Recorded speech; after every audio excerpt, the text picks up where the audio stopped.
રાવપુરા વિસ્તારમાં નકલી પોલીસ બની ફરતો શખ્સ અસલી પોલીસના હાથે ઝડપાયો હતો. પોલીસે આરોપી સામે ગુનો નોંધી કાર્યવાહી હાથ ધરી છે. ગઈકાલે સાંજે પેટ્રોલિંગ દરમિયાન પોલીસે આ શખ્સની અટકાયત કરી હતી. તેનું નામ ઘનશ્યામ ભાણજીભાઈ સંઘાણી, રહે નતાશા પાર્ક સોસાયટી, છાણી જકાતનાકા, મૂળ મોરબી હોવાનું બહાર આવ્યું હતું. તેની પાસેથી વિવિધ સંસ્થાઓના આઈ કાર્ડ મળી આવ્યા હતા, જેમાં CID, trust crime investigation detective, CBI, crime Bharat India press Delhi crime અને ભ્રષ્ટાચાર વિરોધી મોરચા તથા ટીએનપી પ્રેસના આઈ કાર્ડનો સમાવેશ થાય છે. આ 4 પૈકીના પ્રથમ 3 આઈ કાર્ડની કોઈ સરકારી કચેરીમાં નોંધણી કે વેરિફિકેશન ન હતું. શખ્સે પોતે પોલીસ વિભાગ સાથે સંકળાયેલ હોવાનો ખોટો ભ્રમ પેદા કરી લોકોમાં રોફ જમાવવાનો પ્રયાસ કર્યો હતો.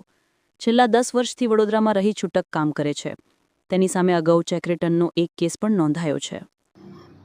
આ જે પોલીસના આર્ટિકલ્સ, પોલીસના યુનિફોર્મ કે પોલીસ જે પણ વસ્તુ રાખતી હોય, જે પણ આર્ટિકલ્સનો ઉપયોગ કરતી હોય, આઈ કાર્ડ હોય, એમના વસ્ત્ર હોય, એમના કેપ હોય, એમની ગન હોય, એનો જો દુરુપયોગ કરે એના માટેની આપણી બીએનએસની કલમ 205નો ઉપયોગ થાય છે. ફ્રોડ્યુલન્ટ યુઝ ઓફ ગવર્મેન્ટ ઓફિસર્સની કોઈ પણ વસ્તુ, આર્ટિકલ, કપડાનો ઉપયોગ કરો. આવી રીતે અમારા ધ્યાને ઘનશ્યામભાઈ સંઘાણી નામના વ્યક્તિ છે કે જે આ ઇસમ વડોદરા સીપી કચેરી છે, પોલીસ કમિશનર સાહેબની કચેરીમાં આવી ગયેલા અને પોતાની ઓળખ આપતા હતા અને એમને અલગ અલગ પોતાના આઈડેન્ટિટી કાર્ડ બતાવેલા કે હું પ્રેસનો માણસ છું, સીબીઆઈનો માણસ છું, સીઆઈડી ક્રાઇમમાં પત્રકારત્વ કરું છું. આ તે બધાના એના કાર્ડ એને ભેગા કરેલા. એટલે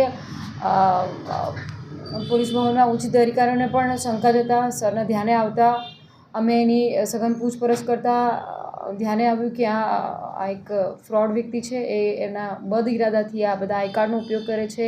એની ખોટી ઓળખ પોલીસના સંઘ સાથે સંકળાયેલા કર્મચારી તરીકેની આપે છે. Is not as a police નથી આપતો, પણ તે હું પ્રેસનો માણસ છું, આવી રીતે સીબીઆઈ સાથે સંકળાયેલો માણસ છું, હું પ્રેસ મીડિયાનો માણસ છું. એટલે પ્રેસનો ઉપયોગ કરે, પણ સીબીઆઈ દ્વારા એસાઇન કરેલો હોય તો સીઆઈ દિલ્હી ક્રાઇમ દ્વારા કરેલો, એવી રીતે એની પોતાની એવી અલગ અલગ ઓળખ આપી અને માણસોને અને બધી એજન્સીસને પણ છેતરવાનું કામ કરતો હતો. તો એના વિરુદ્ધમાં અમે બીએનએસની કલમ 205 હેઠળ ગુનો નોંધી અને એના વિરુદ્ધમાં કાયદેસરની કાર્યવાહી કરેલ છે. કેવી રીતે શંકા કેવી રીતે ગઈ? સીપી સાહેબ, કમિશનર સાહેબ છે, એમને આ મળવા ગયેલા હતા અને સીપી સાહેબને એની આઈડેન્ટિટીની પૂછપરછ કરતા ધ્યાને આવતા પછી રાવપુરા પોલીસ સ્ટેશન મથકે લાવી એની પૂછપરછ કરી તો અમને ધ્યાને આવ્યું કે આ બધી ખોટી ઓળખ આપી અને બદ ઇરાદાથી આ પોતે કામ કરી રહ્યો છે, પોતાની મોડસ ઓપરેન્ડી કરી રહ્યો છે. પ્રેસના ઓથોરિટેડ આ પ્રેસનો માણસ છે અને આટલી બધી સંસ્થાઓ દ્વારા નામાંકિત છે એવી એની પોતાની ખોટી ઓળખ આપતો. તો એ પોલીસ ભવનમાં જ અમારે ધ્યાને આવ્યું. મૂળ આરોપી જે છે ક્યાંનો છે, શું કામ ધંધો કરતો હતો અને આ ઓળખ આપવા પાછળનો એનો ઈરાદો શું હતો?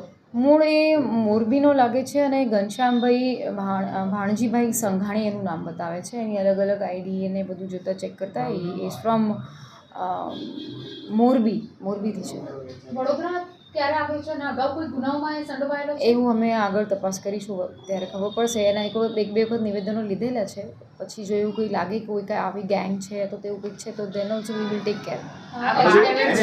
આ પ્રોવાઈડ કોણ કરતું હતું? આ બધું આ ક્યાંથી બનાવતો હતો? એ બધું તપાસમાં આગળ ચાલી રહ્યું છે. એજ્યુકેટેડ છે આ માણસ? હા, એ ભણેલા છે. શું ભણેલો છે? એનું ગ્રેજ્યુએશન કરેલું છે. એક જ મિનિટ કટ કરજો ને.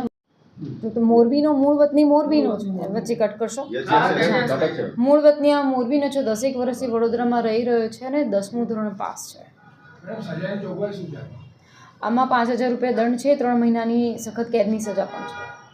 આરોપી હાલ ક્યાં છે? અત્યારે હાલ આ 7 વર્ષથી ઓછા સજાવાળા ગુનાની કલમ દાખલ કરેલી છે, એટલે એને નોટિસ આપીને છોડવામાં આવેલો છે.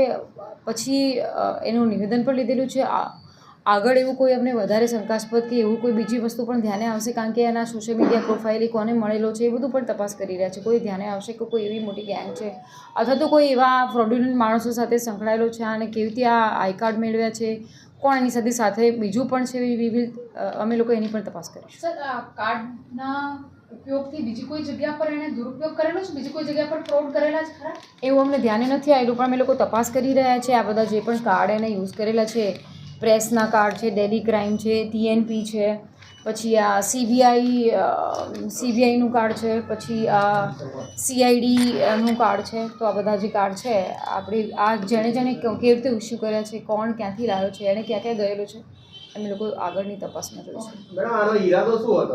આવું કરીને શું કરવાનું? કોર્સ આ પોતાના જાતને પ્રેસનો માણસ કહી અને પોતાની ઓળખ ઊભી કરી અને બદ ઇરાદાથી સરકારી તંત્રનો દુરુપયોગ કરવા માટે.